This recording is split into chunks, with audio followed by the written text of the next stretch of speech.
মুচমুচে তোপসে ফ্রাই। তাহলে শুরু করা যাক। মাছ ম্যারিনেট করতে হবে দুবার। প্রথমে মাছকে কেটে ধুয়ে নুন হলুদ মাখিয়ে ফ্রিজে রাখবো 30 মিনিটের জন্য। সেকেন্ড ম্যারিনেশনে পড়বে আদা রসুন কাঁচা লঙ্কা ধনেপাতা বাটা, লেবুর রস, গোলমরিচ গুঁড়ো, গরম মশলার গুঁড়ো। মাছের ভেতর ফ্লেভার ভালো করে অ্যাড হওয়ার জন্য রাখবো 1 ঘন্টার জন্য।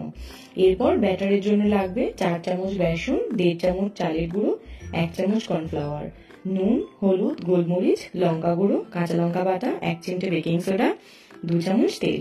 তোমরা ঝালটাকে কম বেশি করার জন্য একটু এগুলো কমিয়ে নিতে পারো। ব্যাটার হবে ঘন। ম্যারিনেটেড মাছ ব্যাটারে ডুবিয়ে লো টু মিডিয়াম আঁচে গরম তেলে ভেজে নেব 5-7 মিনিট ধরে। সেম প্রসেস ফলো করলে ঠিক এতটাই হবে মুচমুচে আর টেস্টি। ম্যারিনেট হবে যত ভালো করে মাছের টেস্টও বাড়বে ততটাই বেশি।